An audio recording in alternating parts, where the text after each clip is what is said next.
Un spectacle sans relâche, un plateau remarquable et un public omniprésent, le rallycross est devenu la première discipline de course en circuit. Plus le public encourage ses glisseurs et moins les médias leur font honneur. Et pourtant, jamais, au grand jamais, le mot spectaculaire n'a su trouver pareille définition que celle que l'on appelle rallycross.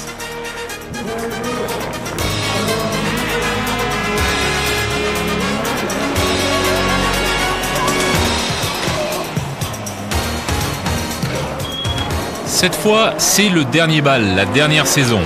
C'est officiel, la D3 cède la place au T3, ce qui donne d'autant plus de résonance au titre de champion 94. Nous avons sélectionné pour vous 3 courses, 3 épreuves qui symbolisent parfaitement cette saison sans demi-teinte. Jean-Luc Leduygout est l'homme de Savenay, il résiste à Jean-Claude Savoie. La Porsche rouge creusera peu à peu l'écart pour l'emporter. Le titre reste l'objectif du Breton. Debord et Moreau compléteront le podium. Joseph Vincent et Jean-Claude Savoie le ratent de peu.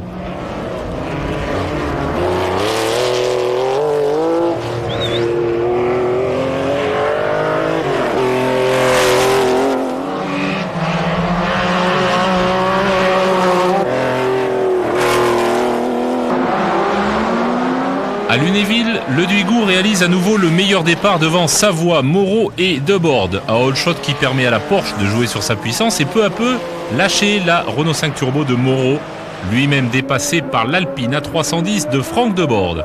Mais Savoie, lui, n'a rien perdu. Il est constamment dans les roues de la Porsche. Le duel s'intensifie au fil de tour et l'issue en devient angoissante.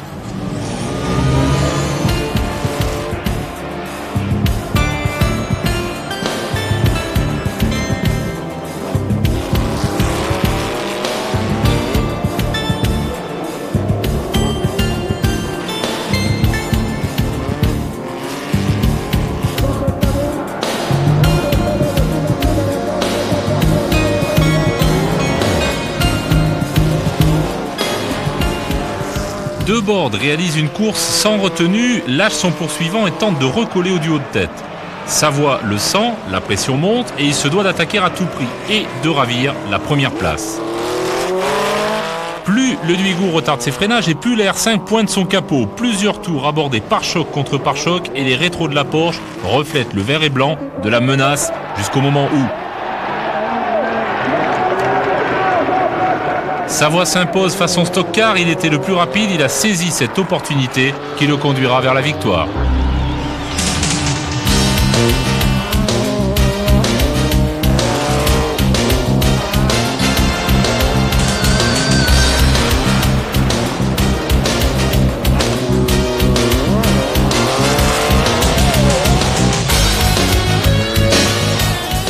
Le CX quelque peu revu et corrigé, Jean-Claude Savoie se replace pour le titre, il précède Leduygout et Debord.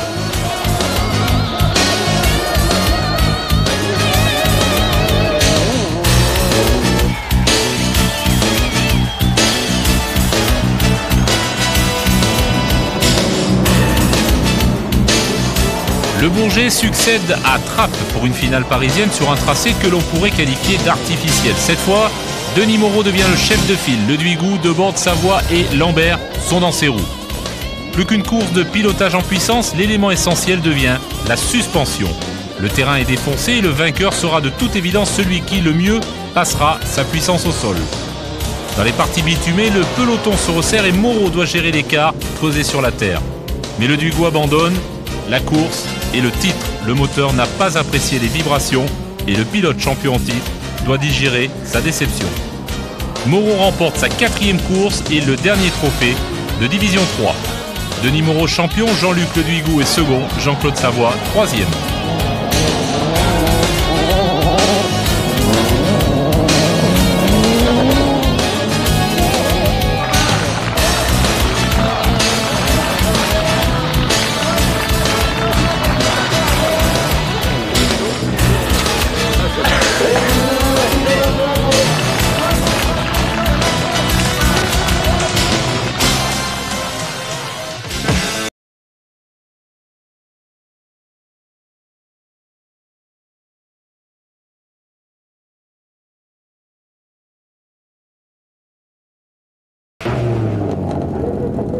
Le groupe N, c'est la Coupe des Espoirs, l'année des révélations, la meilleure école de formation.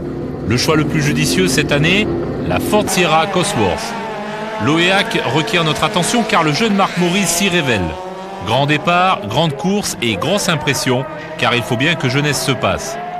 Maurice donc a du talent, il s'est déjà imposé sur 2 circuits, et là il précède Jackie Debord, Stéphane Dréan, Michel Blotin et le jeune Eddy Benezet. Debord et sa Clio deviennent l'ombre de la Sierra Cosworth, mais comme Lucky Luke, Maurice est plus rapide que son ombre.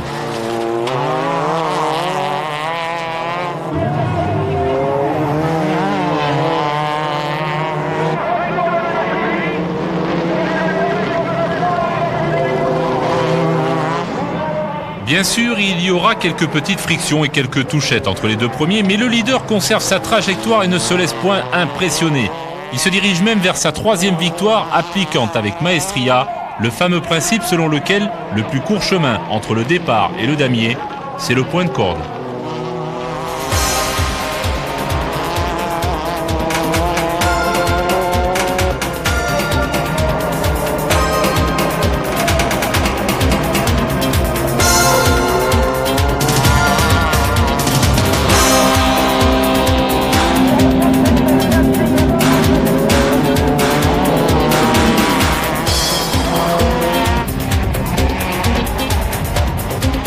Savenay revient fort logiquement d'ailleurs au talentueux Stéphane Dréan. Autre espoir, autre révélation, il est convaincu qu'aujourd'hui, c'est déjà demain et il s'y prépare.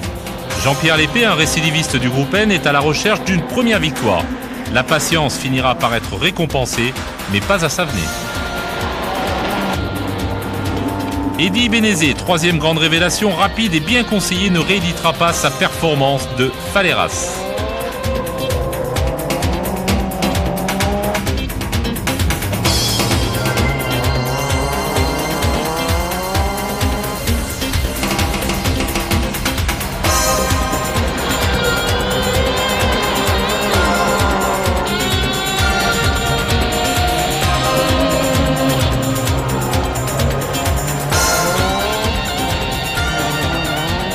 Et sur cette épreuve, Dréan s'impose, Maurice, lui, comptabilise.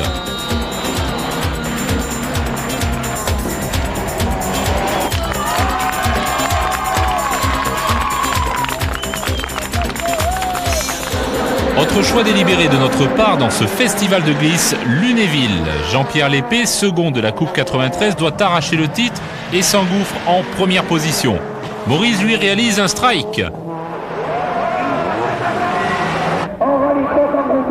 Lépée devance Claude Périgot, sa régularité ne suffit pas et il le sait. Sur ce circuit de Lunéville, il imagine, produit, réalise et présente sa toute première victoire.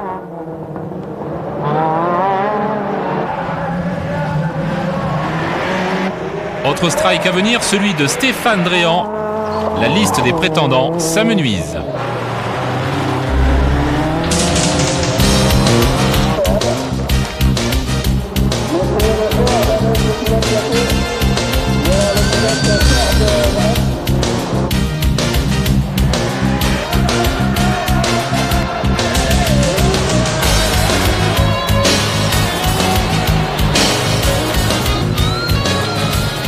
Sierra aux 3 premières places, Damoclès serait fier de cette bataille remportée par Lépée.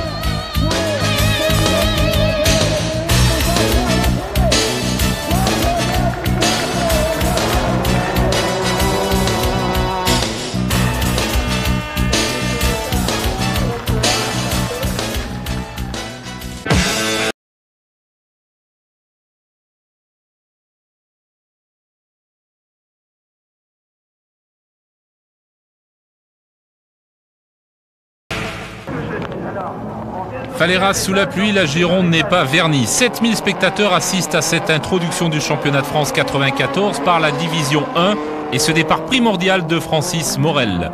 Le circuit de Faleras est à la fois technique et spectaculaire, fait de haut, de bas et de dévers. Long de 1107 mètres, dont 65% sur terre, ou plus exactement dans le cas présent, sur boue.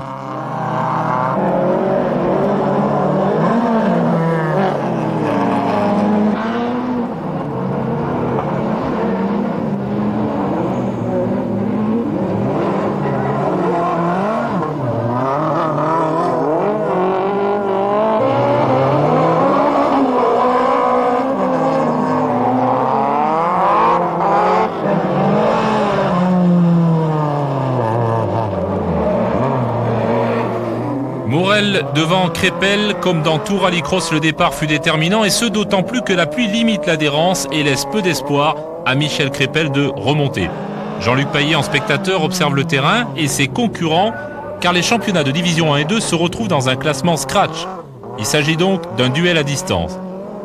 Les passages de roues chargés de boue et le pilotage sur des ornières confèrent à Francis Morel sa première victoire.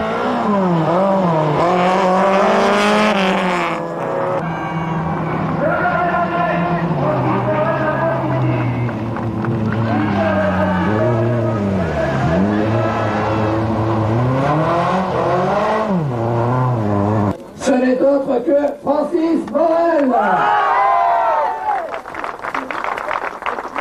Elle est belle, hein? Elle est toute considérable, monsieur.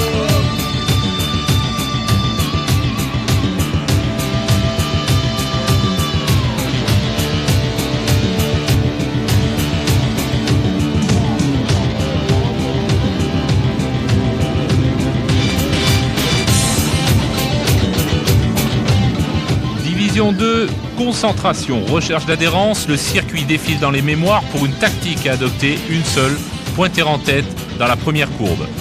Jean-Luc Paillet et Christian Meignier sont en première ligne, Meignier patine et Paillet se débine. La Citroën ZX jaune de Michel Liger part à la faute et la Ford Cosworth rouge et blanc de Christian Meignier limite très vite.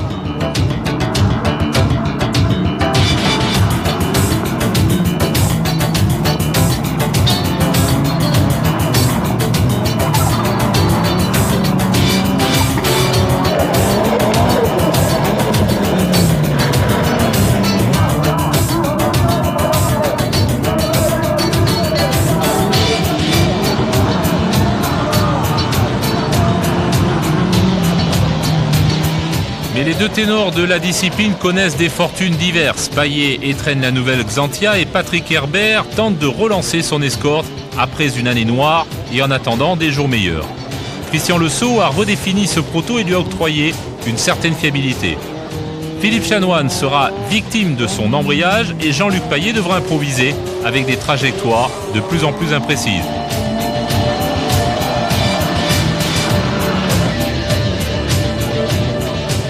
De son côté, Michel Liger souffre d'une dérive trop importante mais ravit la troisième place en délaissant Christian Meignier dont le pare-brise est maculé sans conception.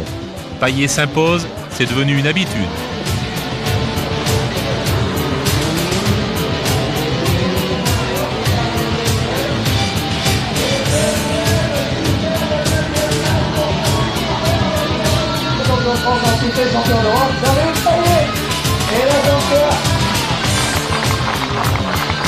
Alors s'il a gagné ici, à mon avis, il va aller au Portugal pour le championnat d'Europe.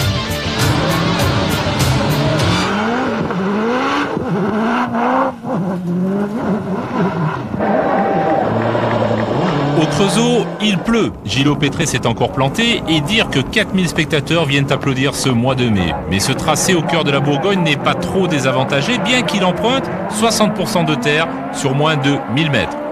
Morel et Crépel jouent à touche-touche et c'est le second qui gagne. Morel est dans les choux.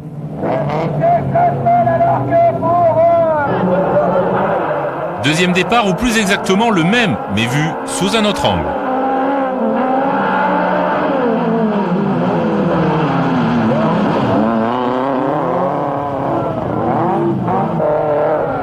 Revenons à la course maintenant avec ce circuit humide et spongieux tout en dénivelé. Michel Crépel devance Auru, France Mélier et Gérald Herbert.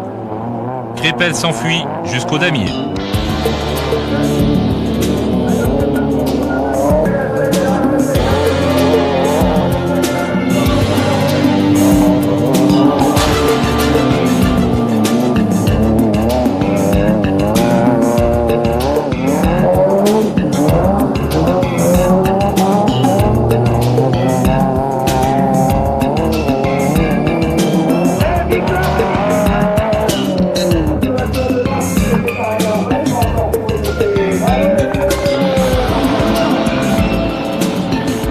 En l'absence de Paillet qui dispute le championnat européen défini par les traités de Maastricht, Herbert est favori et Meignier dut changer son moteur pendant la nuit. Mais Bruno Vargna place sa Mustang dans le calandre d'Herbert et Château tente de sauter Chanoine. Meignier moteur neuf précède Chanoine, Varnia, Herbert et Bénézet.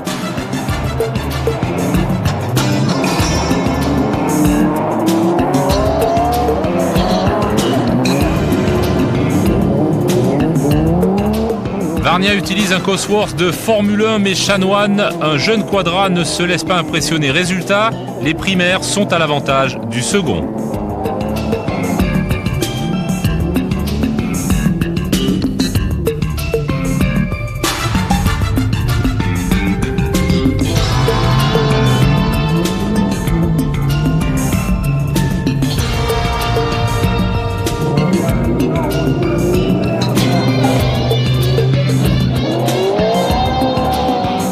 Patrick Herbert nous embarque à bord de son escorte et démontre l'avantage des pare-brises AccuVu. Les pare-brises, heureusement, jetables.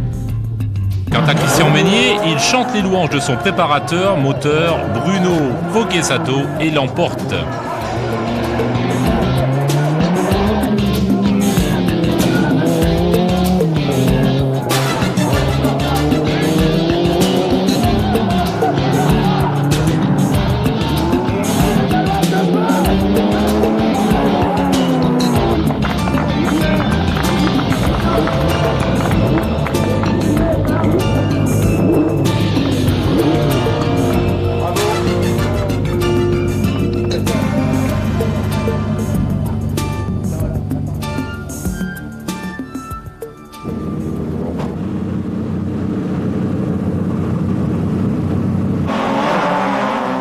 Si Nantes est en tête de la D1, Savenay cumule les D1 et D2 avec dans la première division un Knappich déchaîné.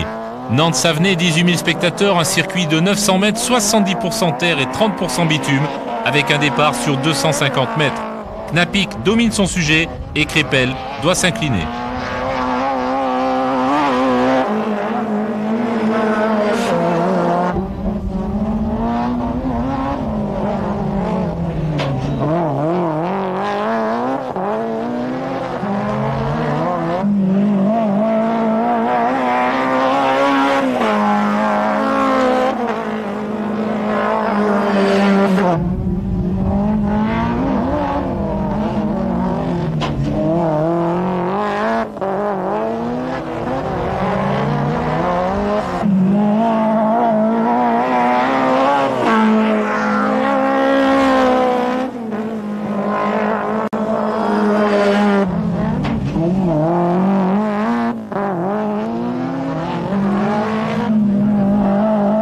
La défonce est maîtrisée, l'ordre est respecté et Knappich, lui, s'est imposé.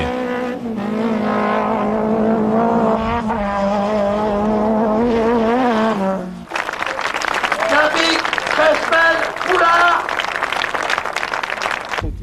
Paul Château, Ford Escort, Michel Liger, Citroën ZX, Patrick Herbert, Ford Escort Cosworth. Et puis derrière, Philippe Chanoine, R19 Quadra et le retour de Jean-Luc Paillet. Tout cela nous promet.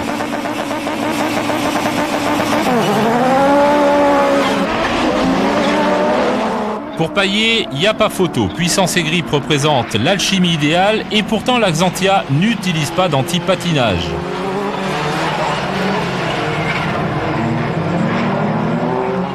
Dans l'ordre, Paillet, Herbert, Chanoine, Meignier, Château et Katikali ne se lâchent pas.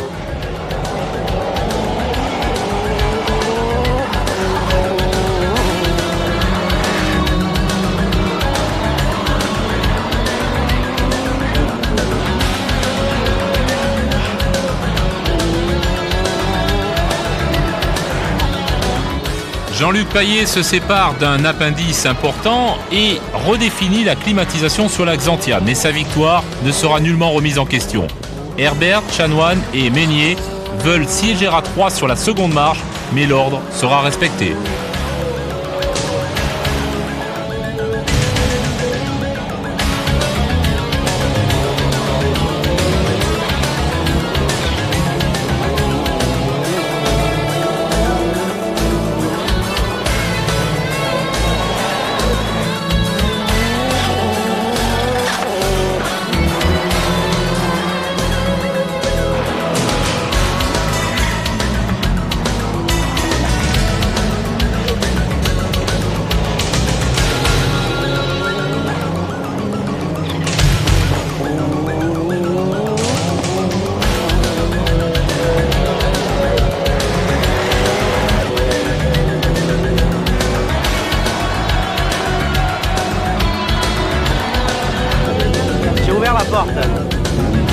porte, ils ont pas profité. C'est fort le pilote Citroën Total avec la Xantia, Jean-Luc Payet.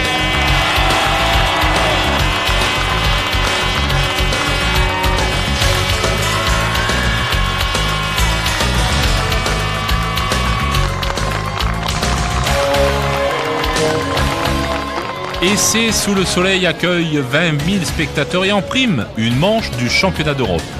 Le circuit d'essai à 13 km d'Alençon se développe sur 1150 mètres et une largeur moyenne de 15 mètres. Terre et bitume, c'est du 50-50. Knappich et Méliès, c'est aussi du 50-50, mais avec un léger avantage pour le second qui joue de l'accélérateur pour tester les amortisseurs. Et se défend bien, troisième, c'est Pierre-Alain France, quatrième, Francis Morin. Et sous le regard de Père et Clown, Knappich tente l'extérieur, mais le roi David, du haut de ses 22 ans, tient bon le cap. Knappich, 47 ans, alias le vieux, veut imposer la guerre des générations.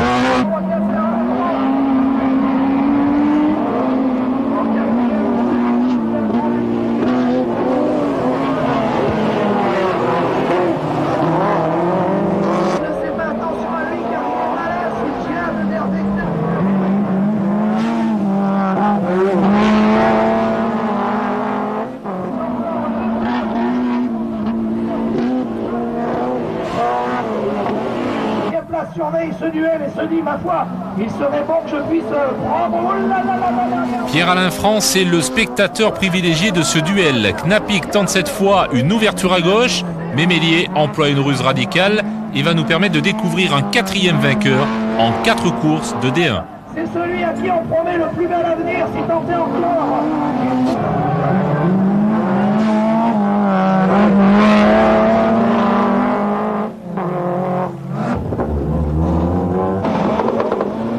Admirez maintenant le grip de la Xantia et surtout l'excellente vista de Payet qui décolle littéralement sur la grille de départ et se retrouve une fois de plus au commandement de la D2.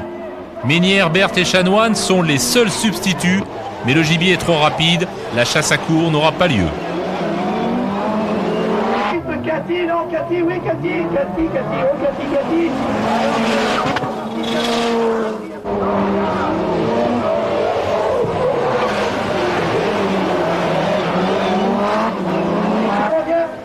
Cinquième Cathy Kelly,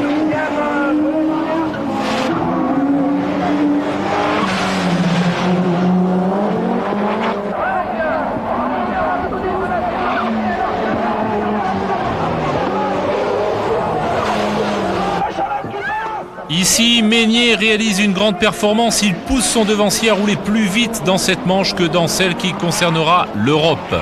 Chanoine est largué mais satisfait. Rien ne va plus, les jeux sont faits. Patrick Herbert utilise ici une boîte séquentielle de type X-Track et partage avec Christian Méniès le même préparateur moteur, mais cela ne lui suffit pas.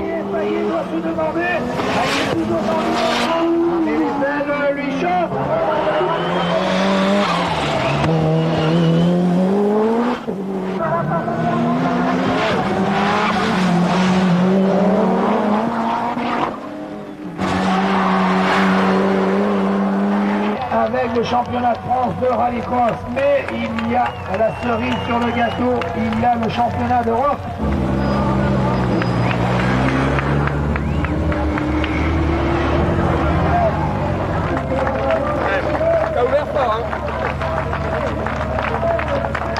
Championnat d'Europe, manche française. Kenneth Hanson pilote une ZX, Martin Schank une Ford Escort, il est en pole position. Et Jean-Luc Payet lui est aux aguets. Mais le départ du Français est époustouflant. Hansen n'en revient pas et tente un demi-tour pour mieux comprendre. Derrière Payet, Schank, Squibb, Christopherson et Père et Clown sont optimistes. Mais le leader s'envole.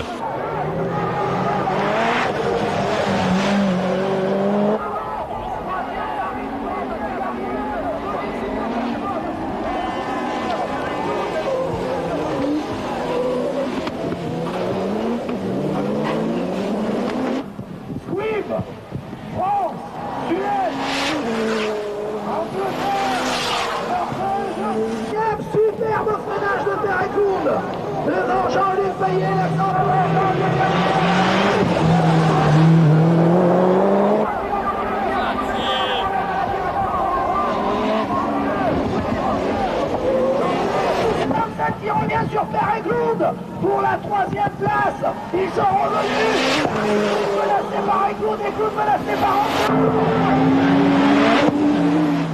Martin Schanke se rapproche dangereusement et tente une attaque désespérée. Payet, lui, contrôle la situation, même sur deux roues. Dans le dernier tour, la victoire est indécise, les trajectoires de plus en plus imprécises, mais Jean-Luc Payet ne veut pas et ne sait pas lever le pied. Après l'arrivée, Jean-Luc sera félicité par Kenneth Hansen.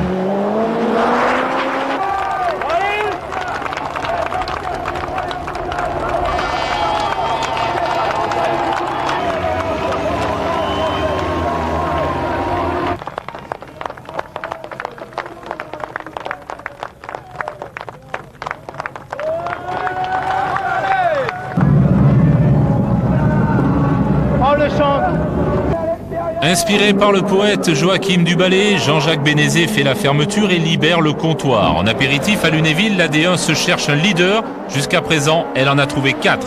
Après Morel, Crépel, Knapik et Mélier, le héros du jour aura pour nom Sylvain Poulard sur Sierra Cosworth.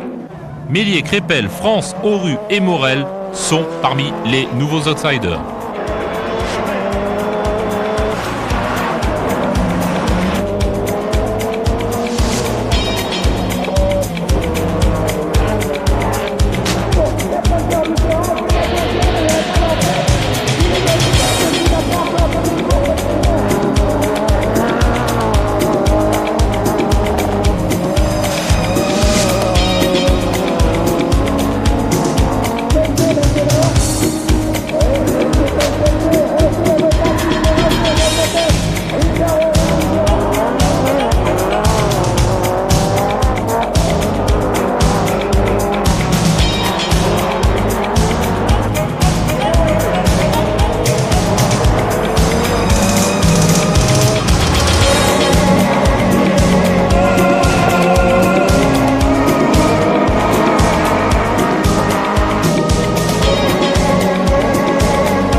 Sylvain Poulard mène la Sierra vers une très belle victoire, d'autant plus remarquable qu'il n'aura pas cette saison croulé sous le poids des sponsors.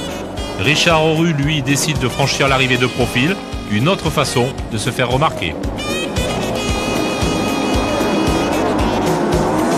Lunéville toujours et Payet encore absent, c'est Paul Château qui vire en tête devant Meignier, Varnia, Bénézet et Chanoine. Patrick Herbert, pont arrière cassé, n'a pas pris le départ.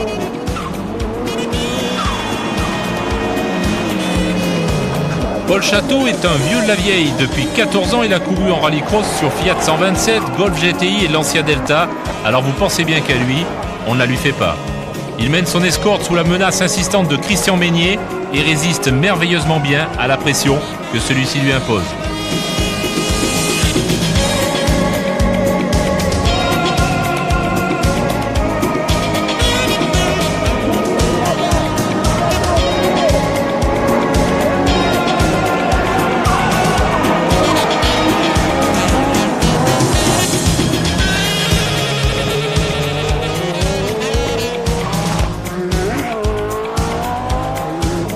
Au jeu du petit train, Meignier interprète le wagon et Château la locomotive. L'arrivée en gare consacre un véritable TGV.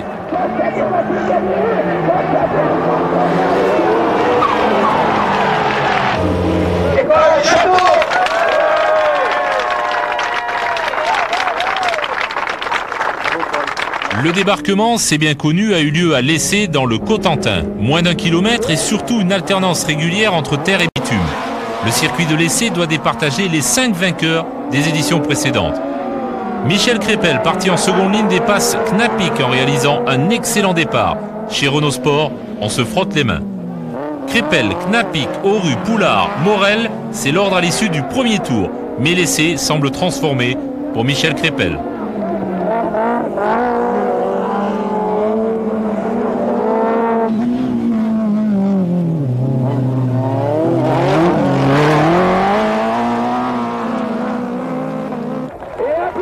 Pour le brillant, le spectaculaire, il aura quatrième.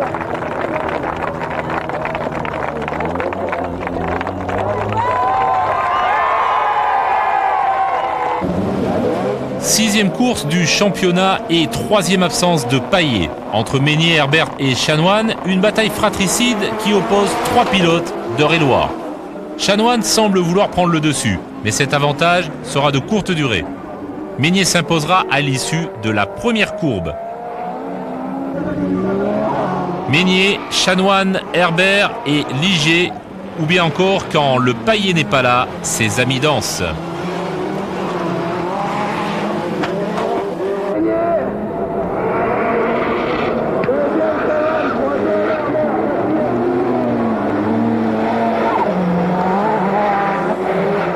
Meignier, à cet instant, est en tête du championnat alors que Patrick Herbert, qui a obtenu sa première pole position de la saison, ne possède que 4 points de retard sur Philippe Chanoine. Le challenge est de taille. Meignier et Château comptabilisent une victoire chacun. Payet a réalisé le hat-trick. Les débats sont ouverts, mais sous une pluie naissante et peu contrariante, Christian Meignier va empocher sa 2e victoire et renforcer sa position au classement général.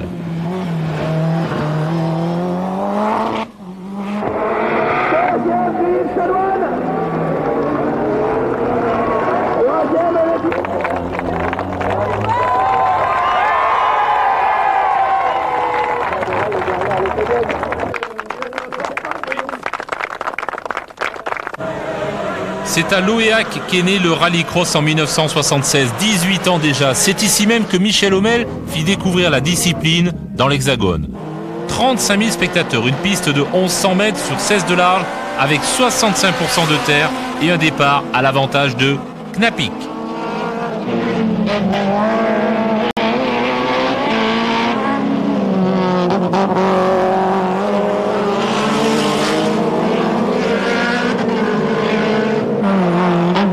Derrière Knapik, Pierre-Alain France, Patrick Fiot, Richard Auru, Francis Morel et ce sera bientôt dans le désordre. Knapik, plus énervé que jamais, s'est juré de faire céder les cordes vocales de Jean-Jacques Guibal. Et il y parviendra.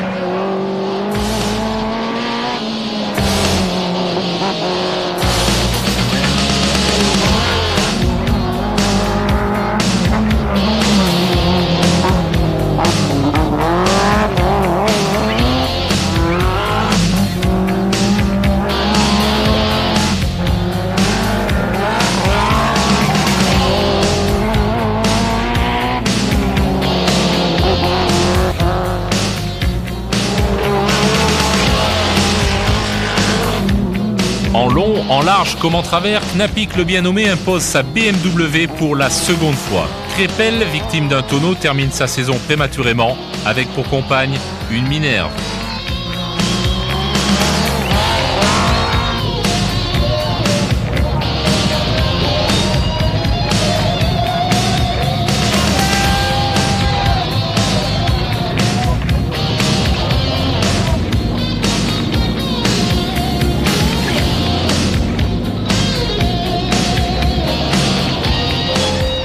Relayé en deuxième ligne, le triple champion de France et champion d'Europe en titre fait l'impasse sur la Manche norvégienne. Cela ne l'empêchera nullement de ravir la première place.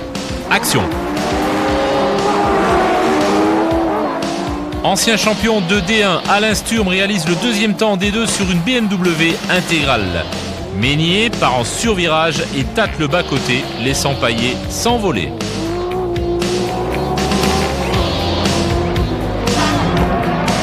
Payet, Ligier, Sturm, Herbert et Meignier se suivent mais ne se ressemblent pas. Coup de chapeau à Michel Ligier qui réalise un excellent départ et Christian Meignier qui peu à peu grappillera quelques places. Jean-Luc Payet, vainqueur des 3 dernières éditions de l'Oéac, tente d'épingler un 4e trophée sur son terrain.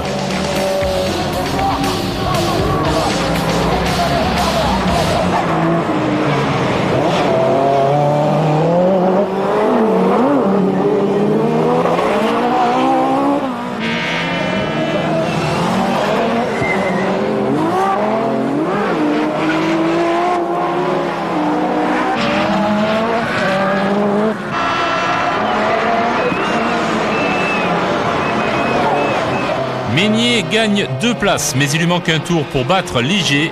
Payet concrétise la passe de 4.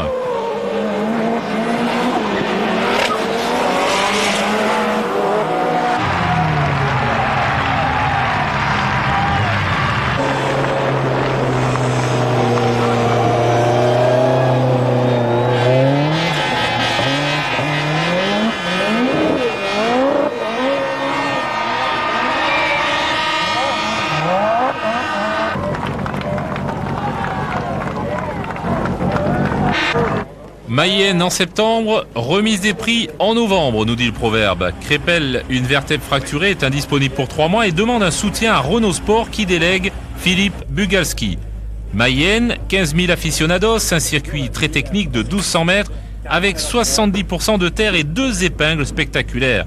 À 3 manches de la fin, le titre pourrait se jouer là. Mais les scénarios ne correspondent que rarement à la réalité. Après un départ tumultueux, Knapik et le Bug nous la jouent façon Prost et Senna. L'un referme la porte, l'autre le pousse au train. Difficile d'attribuer une responsabilité autre que commune. Mais ce n'est qu'un début.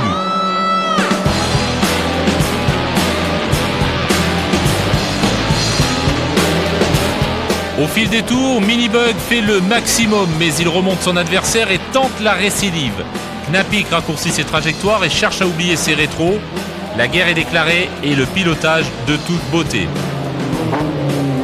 Bugalski frappe à la porte à maintes reprises, mais le verrou reste bloqué et Minibug n'a pas la clé.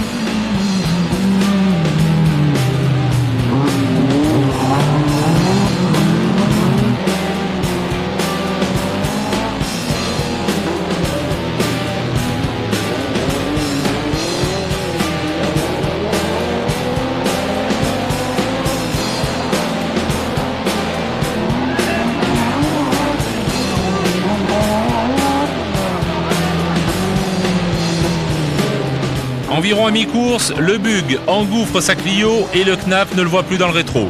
Philippe Bugalski passe et travaille pour Crépel. La victoire semble acquise, mais les débats se poursuivent.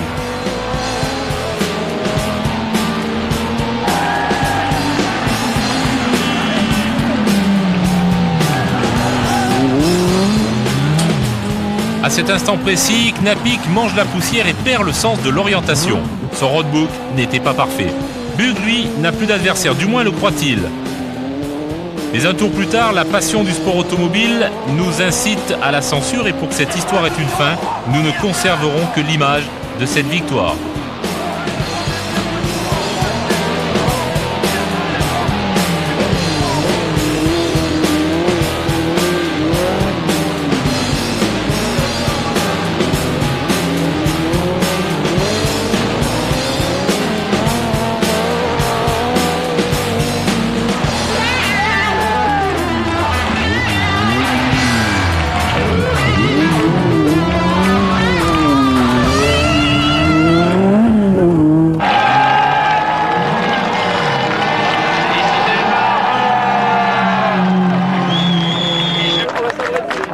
Comme pour mieux maîtriser sa proie, un bon départ motive le vautour brestois. Meignier, blessé à l'aile droite, poursuivra tel l'Albatros une course à la désesperados. Quant à Payet, le prédateur, il s'apprête à devenir le nouveau vainqueur. Payet, Meignier, Sturm, Chanoine, Herbert et Liger, les mêmes acteurs dans un autre décor.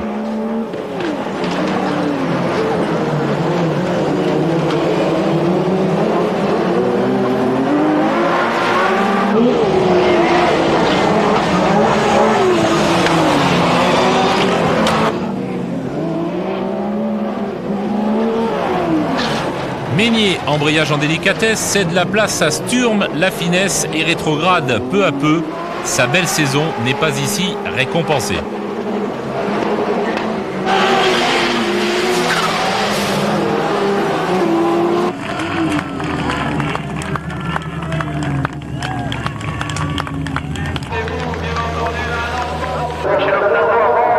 Deuxième essai en remplacement de l'épreuve de Bergerac. La représentation du dernier Cyrano n'a pas vu se lever le rideau. Essai n'a pas changé, toujours placé à quelques kilomètres d'Alençon. Ce circuit accueille une deuxième manche en moins de 4 mois. Alain Oreille, voyez-vous, remplace Philippe Bugalski qui lui-même remplaçait Michel Crépel. Enfin, c'est une histoire sans fin. Sur piste mouillée, comme au bon vieux temps, l'ancien champion d'Europe des rallyes prend l'avantage et entend bien le conserver. Derrière lui, France, Auru, Stalin et Mélier, qui lui est en propulsion, notez la trajectoire, sont dans la lignée de ce champion qu'est Alain Oreille.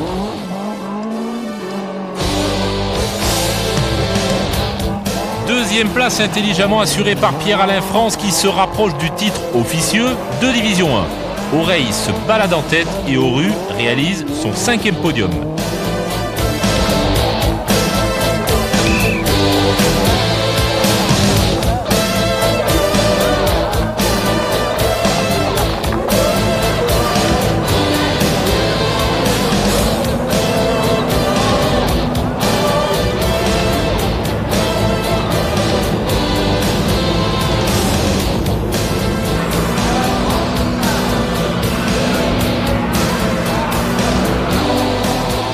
Avantage Xantia qui passe toutes ses premières balles, que ce soit sur terre battue, gazon ou court en dur, sec ou mouillé. Paillé devant, c'est presque devenu un pléonasme.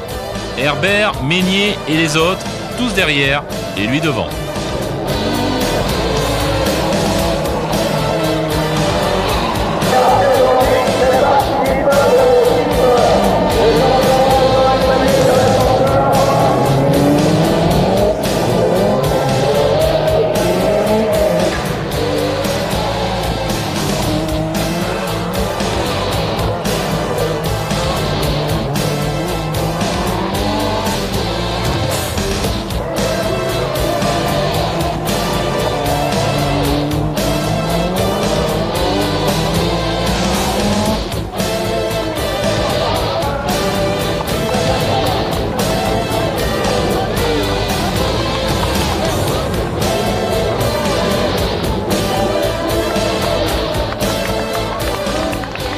Ariane a préféré l'espace, Crépel a choisi la Clio, Renault est comblé.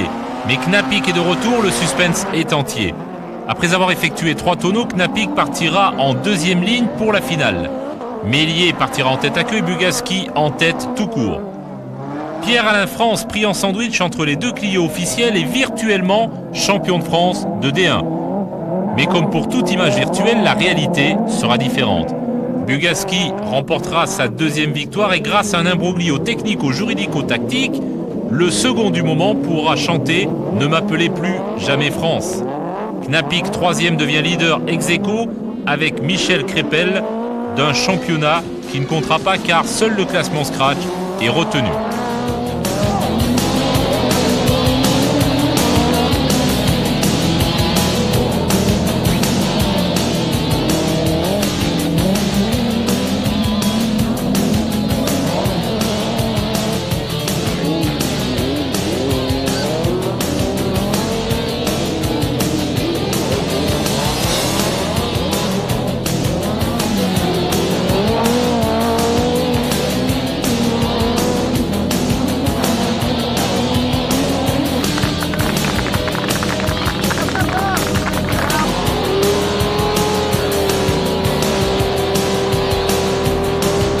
Titre en jeu, carrière déjà bien auréolée, Paillet, Terminator, a toujours raison. Il espère décrocher ici sa 30e victoire consécutive. Et c'est dans le domaine du possible car une fois de plus, il part en tête. François Dumas, BMW 4x4, en piste depuis 86, pas lui mais la BMW. 3e Christian Meignier, 4e Cathy Callis, championne de France sur Audi Quattro S2.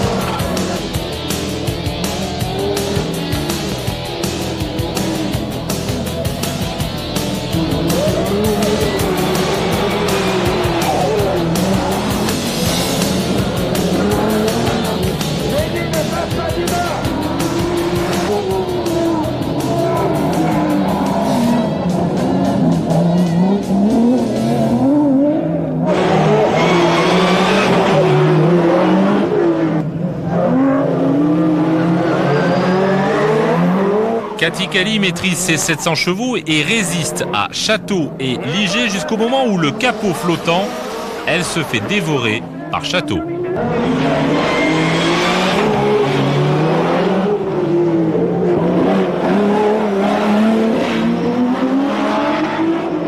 Le mousquetaire de la distribution en tête, François Dumas, lui, ferraille avec Meignier. Un pour tous et tous pour Paillet, qui arrache sa 30e victoire et couronne une saison spectaculaire au sein de laquelle l'engagement fait honneur au sport automobile.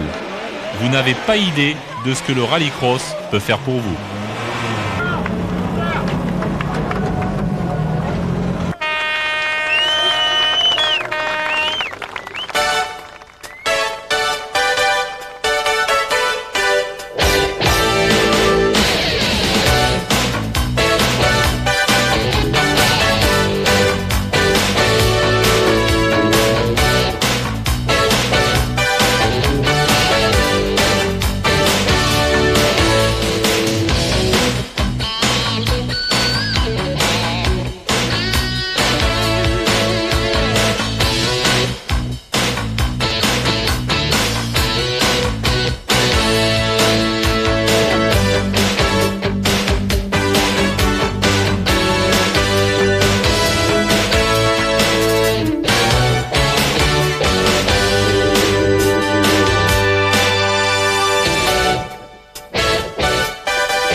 Thank you.